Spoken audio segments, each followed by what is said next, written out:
Hello, School Transportation Nation. It's Tony Corpin. We've made it back to the outstanding podcast that we host every week about school transportation, all things.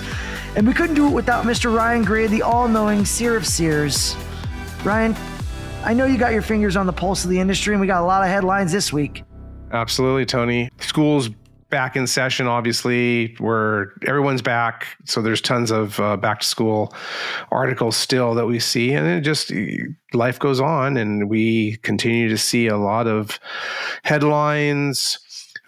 School bus Wi-Fi has remained in the headlines, and it's been a slippery slope, I guess.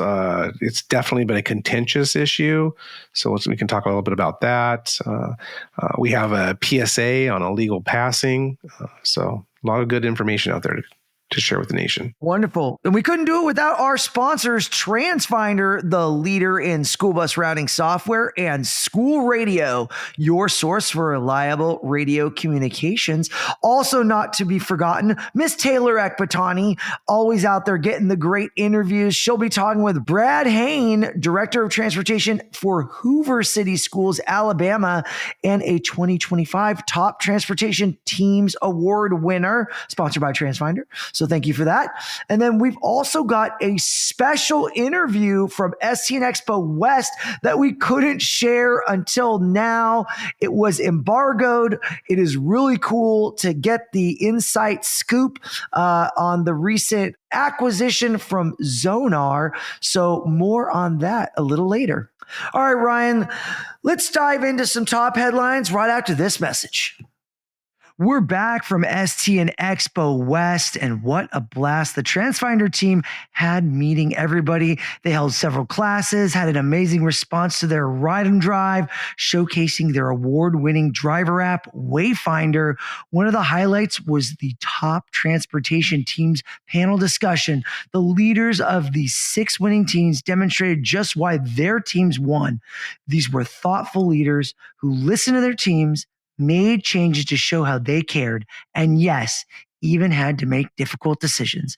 As TransFinder's CEO Antonio Civitella said, it is so rewarding to honor these men and women who truly do heroic work every day. You can see how much this recognition means to these teams, and that's what makes it all worth the effort. TransFinder started the Top Transportation Teams program in 2023, and it continues to get bigger and better every year. Learn more by visiting toptransportationteams.com to learn more about how your company can join the program. Also visit transfinder.com. All right, so Wi-Fi is back on top of the headlines. What is happening now on school bus Wi-Fi?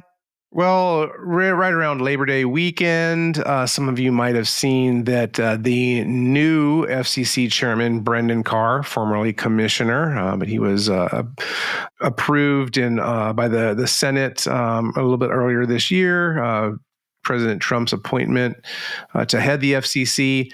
He was, before the administration changed, one of the holdouts against the Learning Without Limits initiative that former chairman Jessica Rosenworcel, that was one of her crowning achievements there towards the end of her tenure as the FCC chair. That was back in 2024.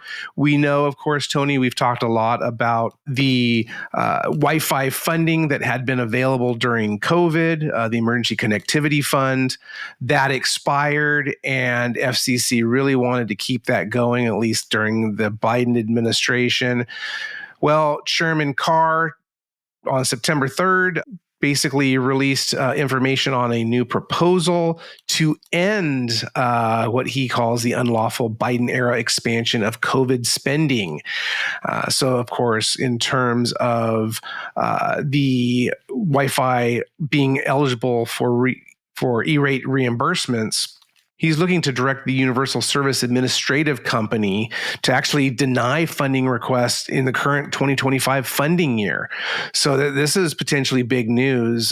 This is on the docket there with the FCC, so they are looking to actively take that next step that we had been talking about since earlier this year, Tony, in terms of what we saw with the what the Senate did with their Congressional Review Act earlier this year, where they actually took away funding for hotspots. So not school bus Wi-Fi at the time, but hotspots that were funded under the E-rate program for FCC that would allow students to take these hotspots home. That was kind of the first attempt. It was successful. We talked with folks at the time. They said, hey, this is coming, but likely it's not going to happen for at least another year or two. Well, based upon what Chairman Carr is saying right now, and we have to look at the composition of the FCC. So there are normally 5 commissioners.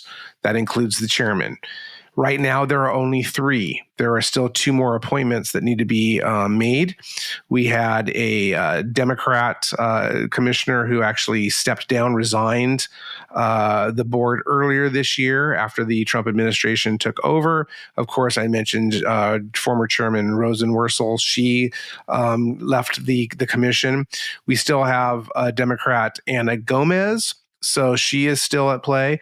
But we also have now 2 Republicans. One of them is FCC Chairman Carr. So it's right now 2-1 Republicans versus Democrats. So the writing on the wall is that they have the votes to push this through.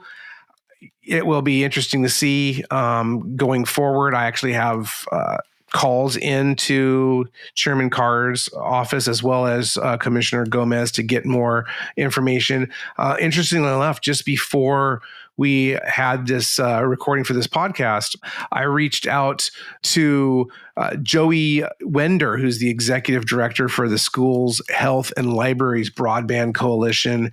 And as you can imagine, they are staunch supporters of school bus Wi-Fi and being eligible for E-rate reimbursements.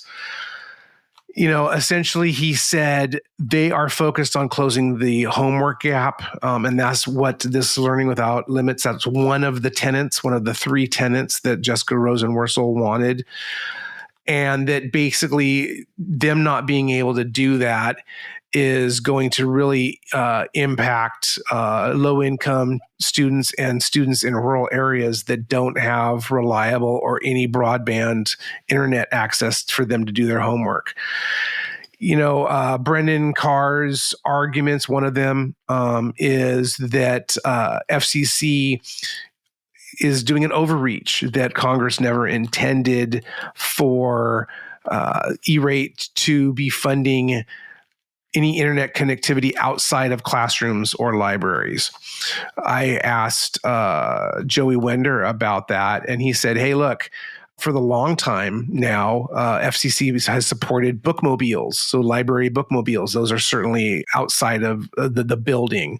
You can get funded access to internet in parking lots, in administrative offices at schools and libraries. So he's saying that the argument it does not hold water. Another big argument that Brendan Carr has used, as well as Senator Ted Cruz, he's really the staunchest supporter of this in the Senate and was really instrumental in getting that Congressional Review Act passed earlier this year that I mentioned, is that students are quote unquote unsupervised, which we just know isn't true. Talking to any of the Wi-Fi providers and talking to the school districts that use school bus Wi-Fi, I've seen the reports, Tony, that show all of the blocking that's happening. So students are not able to go on to... Call it filtering, though, right? Filtering. Filtering. I don't know, there are blocking. I'm sure certain sites should be blocked, but more filtering, too. Filtering, but essentially they are being filtered or blocked from accessing these non-educational sites. And makes sense. That includes social media. I know that Senator Cruz has called school bus Wi-Fi TikTok for kids. We just know that that's not true. I also have brought up before the fact that every student, every kid seemingly, over the age of 8 or 9 seems to have a cell phone. What about if you're really worried about students being able to access harmful sites, or there's this concern about cyberbullying? These sites or these networks filter Facebook or Instagram or any of these other social media sites, even TikTok. So IT departments are involved, school networks are involved. this really high rate of content filtering. And I've spoken to school districts that use these services, and they've shown me the reports and showed me again how all of these sites are being filtered, and that the behavior is, number one, improving on the school buses, because students are actually able to do their homework or use other educational sites. I don't know about your daughters, Tony, but my daughter has access to school sanctioned either apps or sites that they use to provide lessons. So those are the types of things that we're seeing. We're also seeing students with disabilities who are able to use certain apps or certain programs that they're using in their special education classes, so that their teachers are providing access to transportation. So it's really a thorny issue. And on one hand, I think that, probably where they have the argument holds the most water is on that Telecommunications Act. But again, what I mentioned that Joey Winder was telling me that, again, there is precedence for other non-library specific, non-classroom specific uses of Wi-Fi that are being funded and have been funded. And again, there's the very true argument of a school bus as an extension of the classroom. So, basically every state recognizes school buses as school property. So it's really shaping up to be a big fight. It's been a big fight, and but if this proposal goes through, FCC certainly seems to have the votes to make it happen. To me, it seems just preposterous that they're going to try to remove this. It's been something that Ted Cruz has been yelling about, like you said, about the free access. Kids can see everything. There's no filtering. Not all products are created equal. If you just have an open broadband, sure, it's like an open Wi-Fi platform. You go into a restaurant, you can search anything, unless they put certain protections on there, right? It's the responsibility of the school district to manage that. And to say otherwise is ridiculous, right? The IT departments have a strong handle on student content, what they can engage with. And this is about student success. This is about providing students access to be more successful. And we've seen the school bus as an extension of the classroom. It's been an ongoing discussion for years. Finally, school buses get recognized and they try to strip it away once again, which will be very disappointing. So we'll see where the cards fall. It's definitely something we're to keep a close eye on, keep talking about. But man, as a school district, everybody's trying to be like, yes, I want to deploy this, but they don't want uncertainty that the funding is there today and it's gone tomorrow. That really will slow down adoption. We've heard that time and time again. I didn't put it in because COVID funding was temporary. I'm looking for permanent funding to support this. Well, here we go again. You got permanent funding, and then they're like, well, wait a minute, maybe not. So that gives you cause to pause, and it's hard to prevent that. And then we also know in the E-rate process that you have to apply during a certain window of time, and then you have to get the money, and then you can't reapply for another year. So as more students add on, you got to get the appropriate funding, or you got to apply with additional buses if you're adding more buses to make sure your buses are upfitted with the technology at that time. Even if you don't have them, you got to prepare or plan for the future. So it's a very interesting kind of learning experience for school transportation professionals. Absolutely. And in terms of our nation out there are experts at safely getting kids to and from school, back home again, to their folks, to their parents, their guardians, doing so efficiently. And all of this technology, to a lot of folks, it's like in the clouds. It's wow. There's so much that has happened. And I was just having a conversation with a reporter from stateline.org, a nonprofit news organization, and was telling him the same thing. He asked me, he said, what do you tell folks who look at the school bus and say, how's it changed? And we've had this conversation so many times where we say, hey, you look at the school bus and outside, and even to a good degree inside, aside from, the seatbelts that are in a lot of school buses now, and some of the hardware you might see, the cameras and whatnot, they look the same essentially as they did 10, 20, 30, 40 years ago. But the inner workings are just completely different. You have Wi-Fi, you have, real-time video.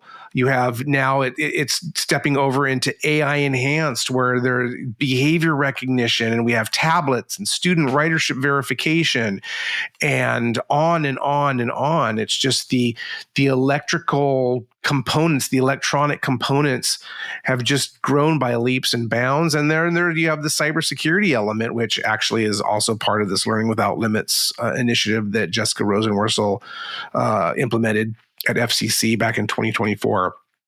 But it's just so different. And, you look at the Wi-Fi angle and you say, hey, this looks like it makes a lot of sense. We know that Wi-Fi is also being used in the school bus.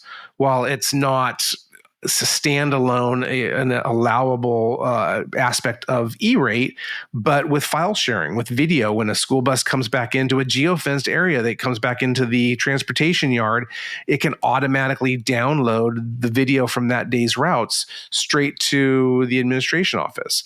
So there's just, so many opportunities and so many solutions that are at hand for school districts. It comes down to money, though. Mm-hmm. That's what I told this reporter. And to your point, Tony, if we see funding available 1 minute, but now there's a question and it likely is going to go away, and we're trying to make our decisions today about what we're going to be asking for in our budgets for next school year, that's an issue. And if it's going to be retroactively taken away, that's even worse. I mean, it's just, it does lead to a lot of bottlenecks in planning. And we've seen that all year long. And that's really been a recurring theme.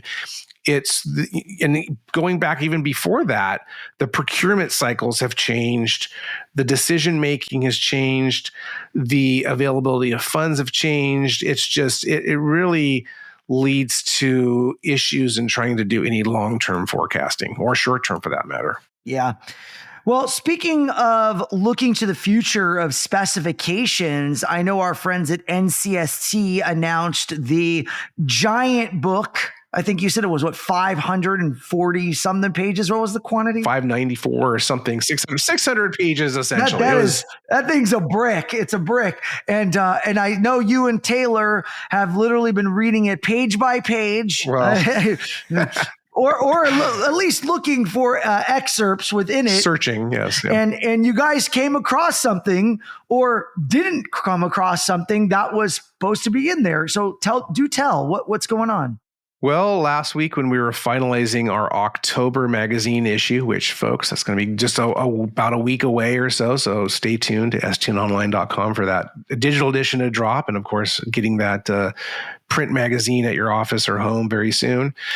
But we were checking an article that we have by our good friend, Dr. Linda Bluth, TSD tenured faculty emeritus, and just the walking encyclopedia of all things school transportation, regulatory, transporting students with disabilities, infants and toddlers. She's the knowledge base for the industry.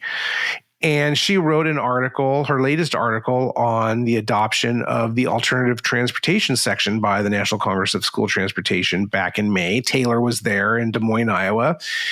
And that was a historic event. We've talked a lot about it. First time that a non-school bus vehicle or service using a non-school bus vehicle has been addressed, and a lot in there about driver training and vehicle certification and driver certification. So we were fact checking some stuff and getting ready to go to print, and was looking at a passage that Linda had in her article and couldn't find it. And Taylor was telling me, she's like, am I going crazy? I can't find it anywhere. I can't find this alternative transportation section. Sure enough, it wasn't in there. There was a printing error. So pretty expensive one. So the online version, again, did go up a little bit earlier this month, and the printed books are probably already in the mail. And we reached out to some folks, and lo and behold, the steering committee did confirm, yes, seemingly no one realized it, that the entire alternative transportation section was missing. So a lot of you might have gotten an email late last week on Friday, actually, from Michael Rocco. He's the Indiana State Director there at the Department of Education there, also the steering committee chair for NCST. And he said, yep, we uncovered an incomplete book, National School Transportation Specifications and Procedures Manual. Like you said, Tony, it's a brick. And he did not mention the alternative transportation section, but we know that at the very least, yes, that is probably the biggest omission there. So they are rectifying it. They are mentioning that they are reprinting the book to no cost to the delegates and the interested parties and anybody else who ordered it. So stay tuned. It's probably going to be coming to you here in the next 2 to 3 weeks. But we are checking to make sure. Head over to nasdips.org.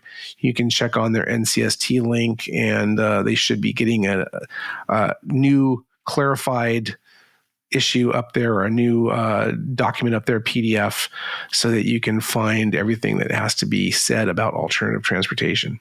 All right. Well, that's a good catch, Ryan. I'm sure the industry will thank you, and we'll definitely. Well, they'll thank Taylor. Taylor was actually the one. All right. Go Taylor. Got to give her the props on that one. All right. We got some claps there for Taylor's. Thanks for that. And then one more ovation.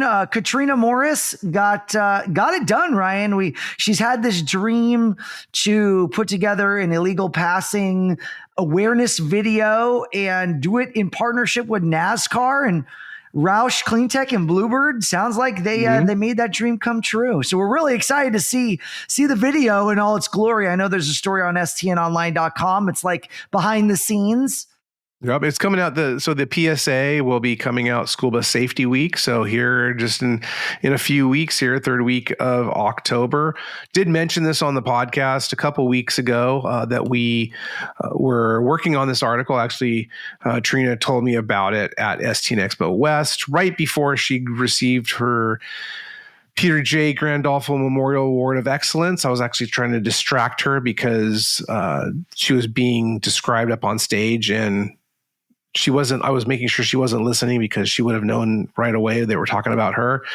But anyway, so yes, this PSA, we know a lot of issues with illegal passing. We have that NASDIPS report on the state surveys from earlier this year that we reported on during the summer. Always a big issue. It's seemingly gotten a little bit better, at least from the extrapolations from these 35 or 36 states that participated in this year. But we still, when you're talking about tens of millions of illegal passings a year extrapolated nationwide over a 180-day school year, it's a big issue. So the Michigan Association for Pupil Transportation, like you said, Tony, they worked with Roush Cleantech. Of course, Roush has a storied history in racing. They have Ryan Preece, the NASCAR driver, driving for them. So on September 10th, they filmed this PSA out at RFK Racing Museum in Concord, North Carolina. We know that spot. We've been there. We toured it. Yeah, exactly. So yes, STN Expo East. They toured the facility last year. So it's going to be fun to see, and they're going to be sharing it with all of the national associations and local media to post it on social media during that National School Bus Week starting on October 20th. So it's great to see some positive school bus news, putting the school bus out there, getting folks to be aware and saying, hey, you know what, you need to stop Ryan Priest actually talks about in the PSA that he's got a lot of obstacles to get around on the track, but he's not going to let school buses be one of them. So we'll definitely, once we get that PSA, we'll certainly share that with you. But you can read the article there at stnonline.com. Yeah, raising public awareness, Ryan. It's been a dream of the industry. And, this definitely puts a strong voice from NASCAR behind it. So we'll be curious to see if this finds its way on national television. It has the possibility. So that'd be great. We'll see and we'll report it back. But really looking forward to that. All right, guys, we've got some great interviews coming up. If you didn't see, news came out from Zonar last week that they acquired Easy enRoute, and we have an interview from STN Expo West that was embargoed. I interviewed Charles Kriete and Amit right after Charles's keynote, and we got it for you coming up. Hey, safety is a number one priority for everyone in school transportation, and even more so when needing to communicate in a school bus setting.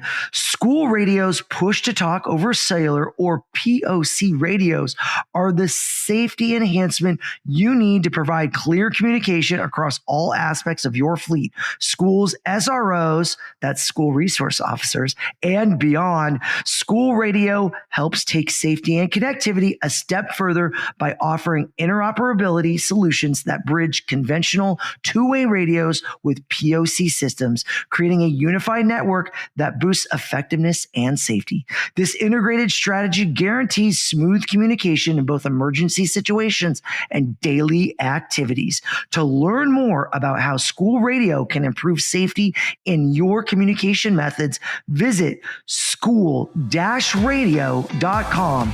That's school-radio.com. All right, School Transportation Nation, we are live at STN Expo. We are meeting with interesting guests all week, and I have brought in one really super interesting guest, our CEO keynote TED Talk.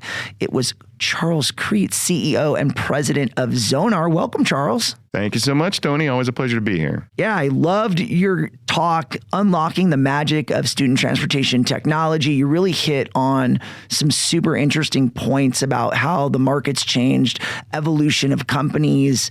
And I really loved the fact that you really showed off kind of overall where the market was, where it's going, and how the future is now. You want to dive a little deeper into kind of like what inspired you to kind of give that presentation to the STN Expo attendees this week? Yeah, no, again, appreciate the opportunity so much. I've had amazing feedback as I've been out here over the last 24 hours or so from all the folks that were sitting in the presentation and got to take notes and absorb some of that content, if you will. But no, really what the inspiration's been is we've been out there feet on the street, in these bus depots, really talking with drivers, talking with administrators, talking with transportation directors, and getting real feedback about the challenges they face. And one of the things that, we hear predominantly and overwhelmingly is just the headwinds right now around economic and funding and whatnot. There's an attack on educational funding that's happening really in the federal levels, on a lot of state levels, and is creating some real headwinds for these folks in terms of the budget they need. But really two missions coming in around that was, let's talk about those challenges openly. Let's talk about how that manifests when you're underfunded in tech and what that means and what it means in terms of the ultimate mission that we're in, which is providing access to education. It's interesting for me too. Like my girlfriend at the moment, she's from South Africa originally, and she was asking me a little bit as I was wrapping up after dinner last night. She was asking me, what was your talk about? And I talked about this notion of we're in the business of access to education. And she said, it's really interesting. I never really thought about it that way, but growing up in South Africa, if I didn't have parents that were able to transport me to school every day, I just wouldn't have gone. There are no school buses in South Africa. It doesn't exist. And I thought that was really, really interesting. Essentially, two types of folks in so many parts of the world. And we're seeing that increasingly in the United States too. The United States is very divided right now. There are areas in the United States where they can't afford the same access. But we can help mitigate that and create technologies that increase efficiencies, make it so driver shortage is less of an issue. Route optimization is an increasingly valuable area where you can get really, really good efficiencies combined with the driver shortage issue. It helps to mitigate that and helps us to focus on that ultimate job, which is providing more kids with access to education. And that really seemed to resonate with a lot of the folks in the room. Yeah, kids is really what it's all about, right? These people are extremely passionate attendees here at STN Expo. They believe, they're very mission driven, and they are committed to the safety, well-being, but they have operational commitments and fiscal responsibilities to their bosses, to the community, to the taxpayers, and they take that serious. And I think we try to arm them with conversation, information. So I love that you were able to kind of share with them your vision. Now, within the presentation, you teased something, and I kind of got my attention. You were showing a more vertically integrated technology solution. I always Zonar's been a tech leader in the school bus industry for as long as I've been in the industry, right? I knew the original founders, right? Like, this thing started when I was at the beginning of working at STN, and full circle, here you are up here, and I'm thinking, like, what has Charles got up his sleeve here? What is he showing me? Well, I appreciate you picking up on that and noticing that. Yeah, no, we're excited. This is actually going to be our first official announcement right here of an acquisition that we've done in the space. Do tell. And we are going to tell. So we teased that out a little bit there. Essentially, from my seat, one of the things we found coming into Zonar here was that I'm not going to say we certainly didn't ignore the people in student space under the continental years of ownership, but there was this focus on being a little bit more horizontal and trying to, get into some other parts of the fleet market. And as a result, under the continental ownership of Zonar over the last 8-9 years that was the case, we didn't invest in the student tech space to the level that I think is appropriate. So we're making up for lost time on that. Increasingly customers are asking for an all-in-one solution. They love Zonar telematics. They know we are the market leader in terms of just TCUs on the bus and the data we can get and extract off of any bus vehicle. They understand very clearly that we are the market leader in that, and that they cannot get that level of data from anyone else the same level they can get it from Zonar and core telematics offerings. But they're asking for more. They're asking for an all-in-one solution. They want to help. They want to address those routing issues and routing efficiency issues. They want to address time management, and they want to address the parent consternations and questions and parent app and interface and things like that there. And we had a really easy decision from my seat. We could either build that, and it was going to take however long it was going to take, or we could start looking at the market and find if there was find out if we thought there was an opportunity to bring someone in that would fold in well. And that's when I had the great pleasure of meeting the man to my right here, Amit.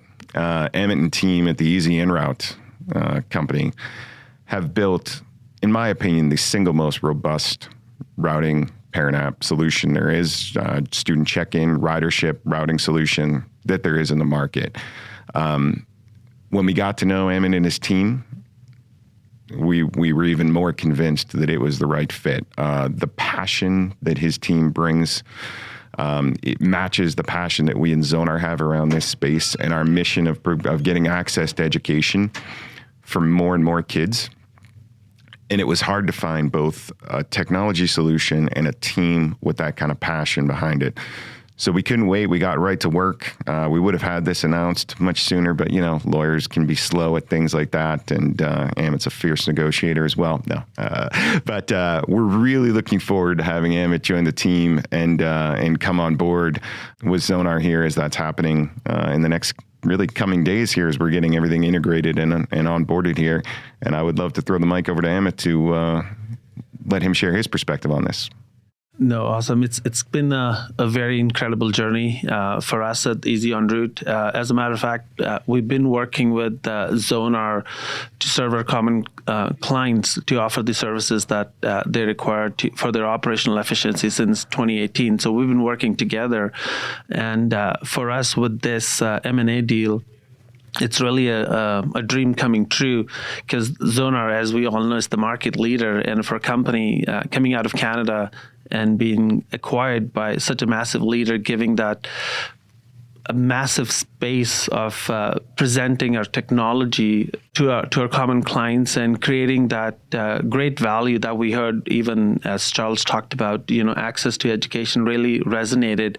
And this is the path to move forward. So collectively, we're launching Zonar Bus Suite that offers a very integrated platform, one common platform for our clients that could do efficient routing, provide parent hub with communication for the drivers with turn-by-turn directions, ridership, route manifestation, real-time updates, integrating with Zonar telematics platform V400 and so on and so forth. So really, this would be a one truly integrated platform where it's a one-stop solution for all of our clients and all our stakeholders. Doesn't matter whether you're school administrators, you're a parent, you're a bus driver or a monitor, any stakeholders that is connected with this whole student transportation ecosystem, they will be served with this one integrated platform. And Tony, I guess you had an experience yesterday on our demo where we were showcasing our driver application with turn-by-turn direction and student ridership and whatnot. Maybe we'll turn it over to you. I guess, what was your experience like, the first-hand experience? And just to revert back, I'm actually very, very excited. This is my first time at Student Transportation Nation. That's what I heard. This is amazing feat. Kudos to you and to your team for putting this one of the greatest show on earth, I would say, in pertaining to student transportation. So thank you for giving us that opportunity. Yeah, absolutely. No, and not knowing what I was looking at, Charles and I were in the parking lot. So to paint the picture for you guys, at STN Expo, we have an outdoor event where all the sponsors from the Bus Technology Summit and the Green Bus Summit all converge under tents, under the warm Reno sun. They're testing out technology. They're riding on vehicles. We've got cold beverages. We got food trucks. The audience was amazing. It was a packed house last night out here. And Charles said, "Hey, go ride on our vehicle." So they're working with a company called Model One, which is obviously the largest commercial vehicle dealer in North America. And unusually, it's in a van, an MPV versus a school bus. And I got to check it out to really get a true demo. And when I sat in there, I thought, oh, this is intriguing. It really is robust, and it really gave me perspective. And the gentleman that was providing the demo, his name was Bryant, he had a phone with him. So he wanted to show you what the parent experience was. What does the parent see versus what does the driver see? And, in a van, they were manually checking in and checking out versus using an RFID reader with card. So there's multiple applications there, but it was very interesting to see the process and to see the route, the planned route. Obviously, it's speaking to the driver as it drives. If you need to skip a route, it had that opportunity. There were just, in a modern transportation software platform, it was everything I expected it to be and more, which even piqued my interest more on what this was. So I wasn't quite sure what was powering it. I was like, have I just not been taking the Zonar demo lately? Did I miss something? So, Charles, you've piqued my curiosity, and here we are. We have this a big announcement. So why now? What really drove you? I know you touched on it a little bit, but you want to dive a little deeper on this? Yeah, no, 100%. I mean, look, why now? I mean, I would have liked to have done this a couple months ago. We've sort of identified the gap a few months ago, but we really wanted to make sure we found the right partner. For us, it's two things. We want to make sure we're bringing in a team of folks, and Amit and team are certainly folks that meet us where we are culturally and passionately about this space, have the vertical expertise. And when we looked at the other options out there, to your point, to what you just said, this was the most robust. It closed the gap that we had allowed to, sort of be created in this student transportation space. When we want to deliver this mission of helping all of these administrators face these extensive headwinds they're seeing economically, this is the final piece for us in getting that done. So why now is a great question. I would have preferred it 2 months ago, but we took extra time to make sure we did complete due diligence on the space, made sure we had the right partner from both a technical perspective and a cultural perspective. Now, when do you anticipate this being available to the greater market? If I'm a Zonar customer or I'm looking at technology and this is something I want to consider in my bid process, when is this going to start rolling out? Do you have a sense of a timeline? So we've jumped ahead of this pretty dramatically, and we're actually already integrated. We've got a couple more things to get across the finish line, but we're talking weeks, not months. So we'll be ready to have this completely available to our entire base of customers and to some customers that maybe aren't with Zonar today because we had this gap in our portfolio that is now completely closed. But we've been working on integration since we signed our LOI here. So we're ahead of schedule. Well, I have a feeling there's a lot more to come from Zonar, so I want to thank you, gentlemen, for coming on the podcast. Breaking news on this, guys. First time ever getting out there. We got it. Thank you for... STN always gets the scoop on big student news, right? That's right. Happening live here at STN Expo. We really appreciate you being here, being a big sponsor and friend and partner of STN, and I really appreciate you, Charles and Amit. Definitely congratulations. What a milestone for you to see your baby fly and to tether it to a giant, to kind of just carry it into the market. It's super exciting. No, thank you, Charles. Thank you for Zonar in believing us. And, this is the best thing ever that could happen. So lots of congratulations from my family, as well as they know I'm coming to STN and meeting Charles, and we'll be discussing more. So, all the blessings are with us. So Charles, zonarsystems.com, is that where we're going? Find out more info? Is that going to be updated soon? Zonarsystems.com for now. Yeah, more on that coming soon too. We have some exciting developments there, but stay tuned. We've got some very exciting, we're still zonarsystems.com, still focused on, we've completely embraced all of the companies and verticals under the Zonar brand, but we are refreshing the brand pretty dramatically. And we have actually a really interesting influencer partner as well. Someone that is absolutely taking the music and influencer world by storm. It's going to help us unveil the brand as well. Anyone not following Zonar socials is going to be missing out. This is highly entertaining, engaging content, even more than you, Tony. I mean, this is a guy you're going to love. We'll bring him to some STN, and it's tough. It's tough to match your energy, but I think you'll agree. We found a guy that does, and I think really good opportunities to tell that story together. I appreciate that. Thank you, gentlemen. Thanks, Tony. Thank you, Tony. All right, next interview with Miss Taylor Ekbatani and Brad Hayn, Director of Transportation, Hoover City Schools from Alabama, coming up. Hello, nation. It is Taylor Ekbatani. I am joined on the podcast with special guest Brad Hayn, the Director of Transportation at Hoover City Schools in Alabama. So we are like coast to coast right now, Brad. Thanks for joining us on the podcast. No, appreciate the invite. Just super excited to be here, and it's just a great opportunity to talk to you. So just really happy to be here. I've seen your photo a lot in our October issue. I was flipping through and I was like, there's Brad. Well, you got a sneak peek because I just turned them in. Well, we'll dive into it a little bit, kind of the different articles that you spoke to our writers about. But it was great, though, seeing your perspective shared, because I don't know if we've tapped you before for the magazine. Yeah, so I really came into this position, I guess it was June of 2024, as Director of Transportation with the school system here. Spent 17 years as a building administrator. Before that, I was a teacher and a coach. So I know my pathway is a little different, because most time people have a background in transportation when they come and as a Director of Transportation to get a position such as that. So, but just been super excited about the opportunity and everything that it's provided me.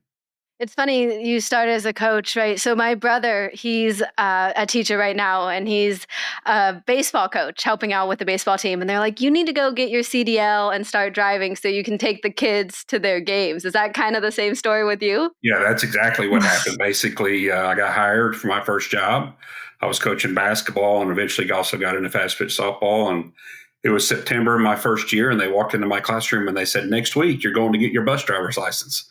So that's really how it happened in 1997 when I started driving a school bus for the first time. After 9 years of doing that, I moved into administration, had various roles of supervising, working within operations, but also working with transportation in those administrative roles. And just super excited about the opportunity that came my way a little over a year ago to work with just a fantastic group of people and a fantastic team. But I'm sure when you took that driving job, getting your CDL as a coach, you're probably not thinking that transportation was your long time, goal or journey. Well, what's interesting is I always kind of had in the back of my mind as I moved through my administrative career, like, what is the next step for me? Just really didn't know kind of different steps. And I always thought in the back of my mind, you know what, I might use that bus transportation certificate again. And lo and behold, that's what happened. So is it still current? Are you still driving? Yes, I can. Yeah. In Alabama, as a director, you have to be certified to drive a school bus. Oh, wow. It's part of the job. So that's part of the requirement. So I drive as needed, not very often. I'm lucky in that standpoint, but I do drive if it's needed. So 2024, you said you got your director job. So yes, been a year-ish, right, in your role? Mm-hmm. Yeah. So I was excited to get started, and I really took the first half of the year really kind of observing and taking notes and getting to know all the people. And I'm just super excited about the career move I've made. So even in just that 1 year, you were selected as one of the Transportation Top Teams awardees, sponsored by TransFinder, and you came out to EXPO. So this had to have been your first EXPO. It was first time ever. Yeah, getting called in June and said, "Hey, we were going to have you in Reno next month." I was like, "Okay, let's get this figured out." How long is that flight? Let's see. So hour and 45 minutes to Dallas, and then another 3 hours from Dallas to Reno. It had to have been worth it, though. So it was worth it. Absolutely. Fantastic conference. So what made you apply for the top transportation teams? I mean, new director. I mean, you're trying to still get your feet wet, but you kind of just went, you know what, give me all the feedback. Absolutely. So when I took over, one of the foundations I've always had as a leader, whether it was a teacher or a coach or then I'm moving into administration and then moving into this role, is 100% the people, and it's about the culture. So I've spent my entire career investing in culture. The teams I coached, the team culture was very important to me. In the classroom I taught in, it was all about the culture. My classroom always had a certain culture to it. So when I took over this job, one of the things I really worked on was I wanted to take the culture and really focus on it and make it the focus of what I was doing on a daily basis, and just continuing to every day looking for an opportunity to make our department a place where people loved coming to work every day, and they felt valued and they felt important, and they realized that I cared about them as individuals. And I really spent the entire year, and I actually, one of the learning goals I had for myself last year was the overall just investing in culture. So one of the things I did is in February, I actually did a culture survey of all the people and had them respond back. And I took those results and informed kind of some of the decisions I continue to make about the department. But it was right after that I received the top teams thing. And I was thinking, this is another opportunity for me to receive more feedback. More than anything, never the idea that we as a department would ever win anything. But because it had been a focus, it just fed naturally right into what we'd already all been doing. So I turned that around, sent it out, and it was just exciting to get that feedback. Because sometimes as a leader, you really wonder, are people really being honest with you? But to get that kind of feedback and then to receive that recognition when they called me in June and notified us of winning, just a true validation of who we are as a department more than anything. And the things that we value as a department truly are paying off and creating a culture where people are celebrated and they're excited about being here and being part of what we're doing on a daily basis. Yeah. What was that reaction, when you got that phone call? They're like, hey, you're a top transportation teams award winner. Yeah, so it was interesting. I was actually in my vehicle driving back from the state conference. So I was on the road and I was actually going back and forth with with the school system's PR person talking about something else we were working on in reference to kind of some of the things we're doing with TransFinder. And I got the email. I pulled over, got gas and all that, got back at the truck, checked my email. I saw it and I called her right back. And she was like, you just talked to me. What do you have to say now? And I said, well, we've got one other thing that's coming. So it was neat to just kind of, continue to earn that recognition, and I'm not really an extroverted person. I don't like public recognition. That's not who I am. But it never hurts to get a little pat on the back and to be told, hey, you've done a great job. Oh, yeah, for sure. And I think, obviously you doing that culture survey, coming in as this new director, you obviously set a tone and an expectation for your drivers. And that's, showed through winning that award. Yeah, it's purely and simply, it's about the people. And I talk about it all the time with the department. My personal belief system and things is I got to keep everything in alignment. And if I do, everything runs smoothly. So as long as I have my faith in my family and then I keep everything else out after that, and that stays in alignment, then generally the things I have going on in my life are successful. It's no different for the department for me. And it's probably a little to say it, people are like going, really? Is that really how you do it? But it is. It's about faith, and then it's about family. And it's all about creating that family atmosphere and letting people know that every day I care about them as a person first. And I want to make sure that their daily experience is the best that it can be. And as long as we can take advantage of that opportunity to build that relationship, then after that, all the transportation stuff we do, it just falls into place. It just happens. Whether we want it to or not, every day we're going to transport kids to and from school, and we're going to try to do that safely. That's our goal. That is the ultimate goal. But ultimately, it's people that are doing that. And it's my job to build that relationship with them every day. For instance, today we have 7 park locations. I went out in one park location and I talked to every driver there. And it was always, the first question wasn't, hey, how's your route going? How are the kids behaving? It was, hey, good morning. How are you doing? Wow. Making it so they understood that I cared about them as individuals. And you start there at that very base level of getting to know them and establishing that relationship as a person.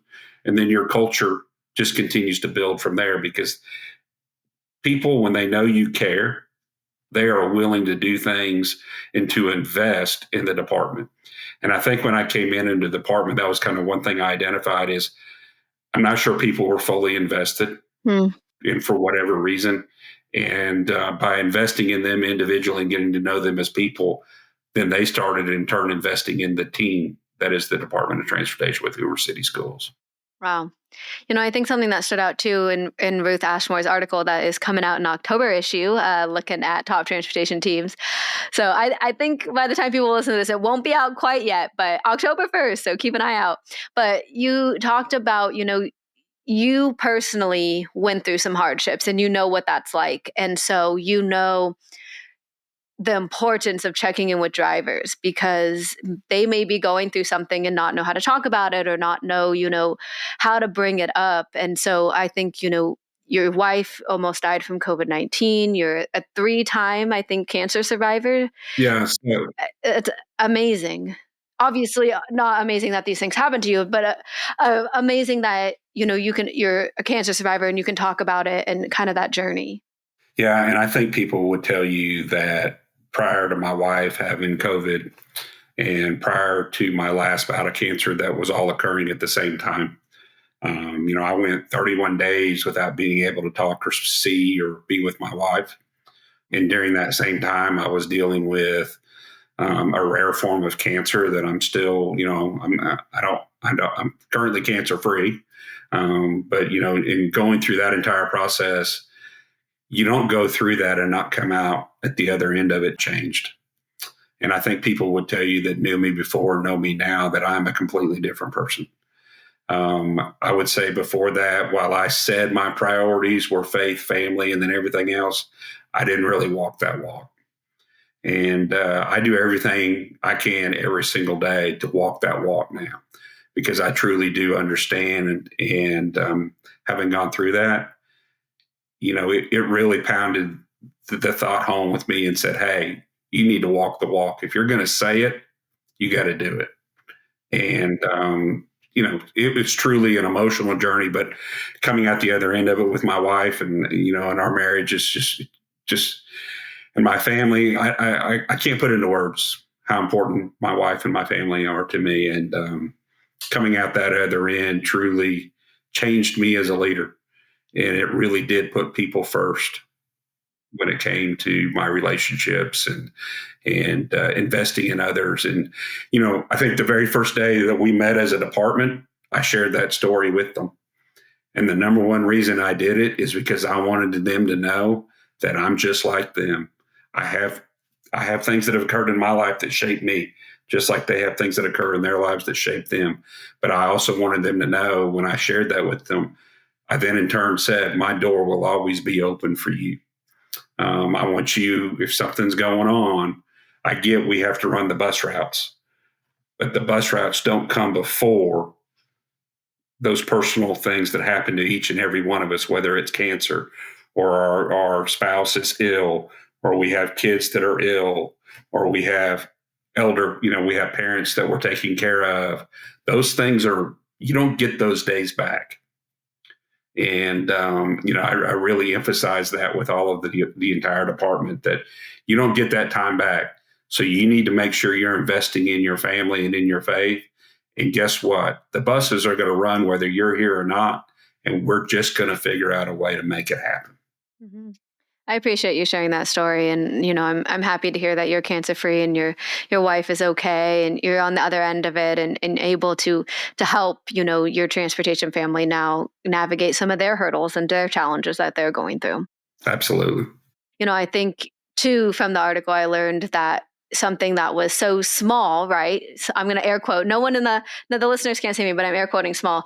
Was updating the break room, and that just kind of shows the importance that, hey, this is a place for your drivers. It should be updated.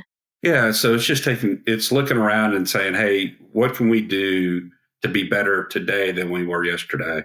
And what are some small things? And, the break room, just, updating, getting them an area where they can actually sit in there and watch TV or watch the weather, and they can sit in comfortable chairs. And going into the professional development room, and I go in there, and those hard plastic chairs that we all sat in elementary school, that's what they have. And I'm like, okay, they're going to sit in here for 4 hours. Yeah. So why can't I get them something a little more comfortable to sit in? It's such a small, but then when they come in, you're thinking, yeah, it's just a small thing. But then they come in and they're like, hey, he cares. Look at what he did for us. These chairs, I can sit here. I can be comfortable for the 4 hours I have to be here, all those things. And it's just those things, they add up. And you're always looking for those little opportunities to make things a little bit better for everybody. And when you invest in that say, hey, what can I do on a daily basis to make things better for them? And then you find a way to make it happen. I think it lets them know, and it builds that relationship of trust and respect. Mm-hmm. And that's something, that the keynote at Reno talked about, SCN Expo West. John Petz mentioned, the trust that you build in those small moments. Right. And so I turned around, I took some of his stuff that he shared in the keynote when I got back with my opening of the year, and I shared his story about the young man in the hospital and those things.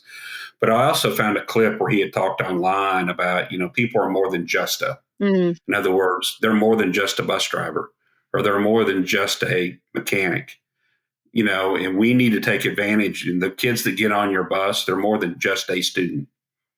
So we need to take an advantage as people and individuals to invest in each other, and to understand that, you really have a very important job and a very important role in that child who's stepping on your bus, because we never know on a daily basis when that kid comes on the bus what they have been through since the last time they were on your bus.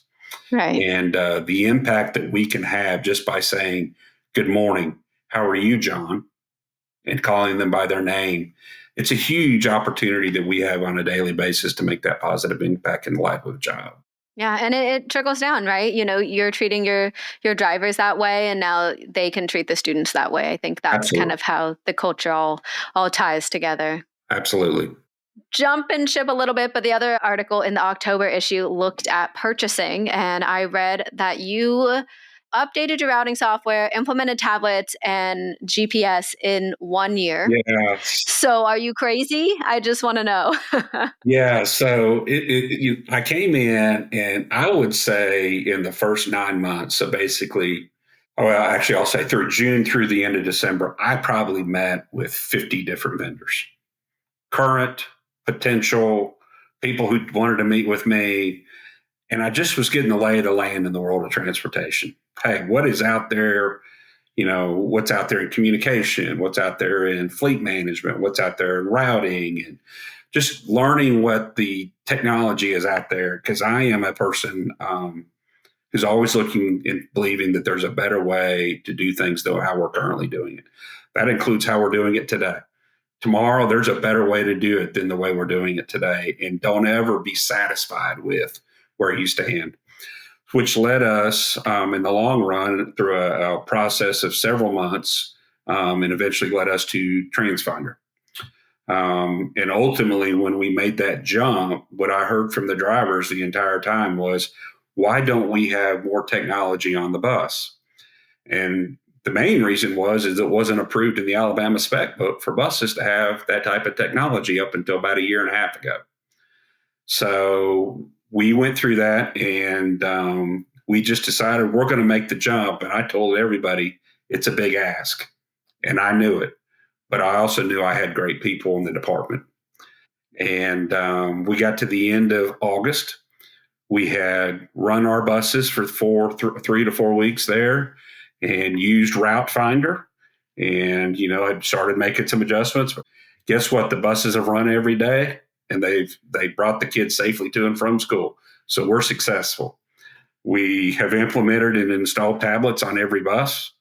We have been using Wayfinder at about a 95% success rate.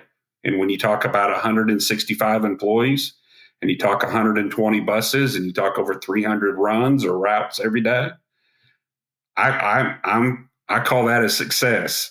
And I tell them all the time, hey, we're shooting for 100%. We will probably never get there, but I'll take 95% 3 weeks out of the box. And it truly is. I'm blessed to call myself the director of transportation at Hoover City Schools.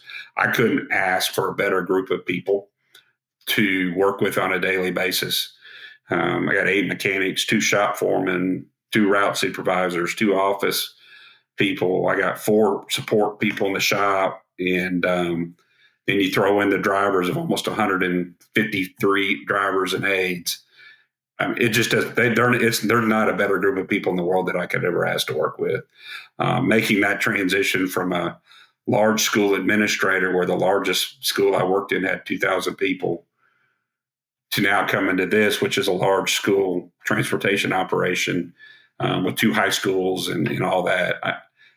I have been blessed with the people that I get to work with every day. And I couldn't ask for a better group. Fantastic people. Yeah, I love that. Well, thank you so much, Brad, for jumping on the podcast, sharing your insight. I hope to see you at next year's Expo and all the expos to come. But thank you again. And definitely check out that October issue when it hits on October 1st. All right. Thank you. Hey, I want to express a special thanks to Ryan, Taylor, and Brad. And then for our embargoed interview with Charles and Amit, thanks for joining the episode, guys. We appreciate our sponsors as well. We couldn't do it without them. TransFinder and School Radio. Make sure you hit them up, guys. Let them know you heard about them on the STN podcast.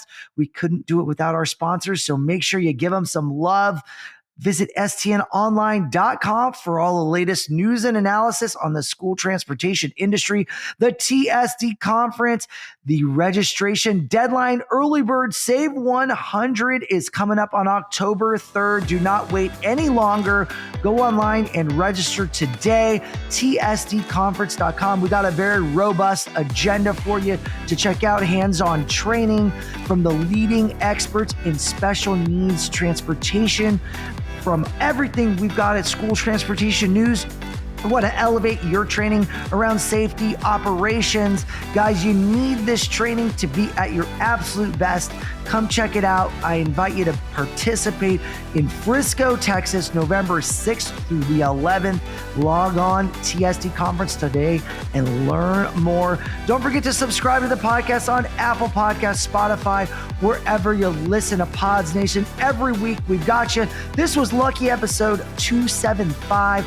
You can't beat it. Come every week. We've got you covered, Nation. We love you. We'll see you next week.